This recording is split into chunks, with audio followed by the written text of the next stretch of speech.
በኢትዮጵያ ውስጥ የሰሜኑ ኮከብ ተብሎ የሚጠራውን ቀይ ቀበሮ በዓይናችሁ አይታችሁ ታውቃላችሁ? ወይስ ደመናን ተንተርሳ የምትተኛውን ውቢቷን የሮቤ ከተማን ጎብኝታችኋል?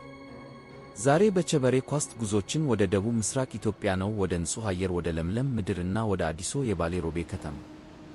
ሮቤ ከድሮ የቀዝቃዛ መንደርነት ተላቃ ዛሬ እንዴት ወደ ዘመናዊ የንግድና የቱሪዝም ማዕከልነት እየተቀየረች ነው? የባሌ ብሔራዊ ፓርክስ በውስጡ ምን ደብቆ ይዟል? ዛሬ ሁሉንም በዝርዝር እናያለን። እስከ መጨረሻው አብራችሁን ቆዩ። ባሌ ሮቤን ድሮ የሚያውቃት ሰው ዛሬ ቢመጣ ሊጠፋ ይችላል። ከተማዋ በከፍተኛ ፍጥነት እያደገች ነው። አዳዲስና ሰፋፊ አስፋልት መንገዶች ከተማዋን አውሮፓ አስመስለዋታል። ሮቤ አሁን የንግድ ማዕከል ሆናለች። ከጎረቤት ከተሞችና ከኦሮሚያ ክልል የተለያዩ አካባቢዎች የሚመጡ ነጋዴዎች ከተማዋን ሞልተዋታል። ዘመናዊ ሆቴሎችና ካፌዎች በየቦታው እየተከፈቱ ነው። ይህ ደግሞ ወደ ባሌ ተራሮች ለሚመጡ ቱሪስቶች ትልቅ እረፍት ሆኗል። አሁን ደግሞ ከከተማዋ ወጣ ብለን ወደ እውነተኛው ተአምር እንሂድ። የባሌ ብሔራዊ ፓርክ በቅርቡ በዓለም አቀፍ ደረጃ በዩኔስኮ የተመዘገበ ድንቅ ቅርስ ነው። የሳነቲ ፕላቶ ከባህር ጠለል በላይ በጣም ከፍ ያለ ቦታ ላይ ስንደርስ ዓለም ሌላ ትመስላለች። እዚህ ጋር ነው የኢትዮጵያ ቀይ ቀበሮን የምናገኘው። በዓለም ላይ ሌላ ቦታ የማይገኝ ብርቅዬ እንስሳ። ወደ ታች ወረድ ስንል ደግሞ ጥቅጥቅ ያለው የሐረና ደን ይጠብቀናል። የዱር ቡና፣ ዝንጀሮዎችና ልዩ ልዩ አዕዋፋት መኖሪያ።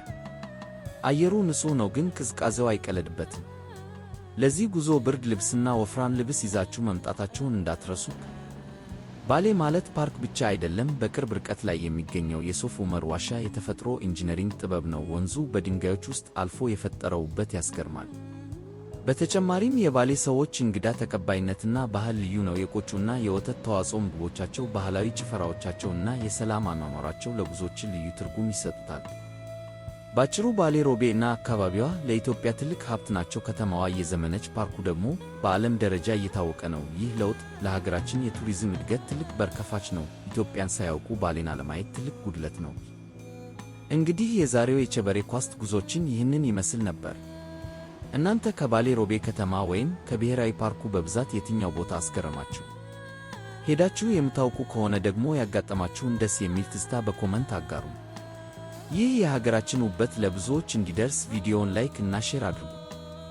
እንዲህ አይነት ያልታዩ የኢትዮጵያን ድንቅ ቦታዎችና የከተማ ለውጦችን በየሳምንቱ እንድናሳያችሁ ሰብስክራይብ በማድረግ ቤተሰብ ይሁኑ። ባሌን ጎብኙ፣ ኢትዮጵያን እወቁ። በሌላ ቪዲዮ እስክንገናኝ ቸር ይቆዩን።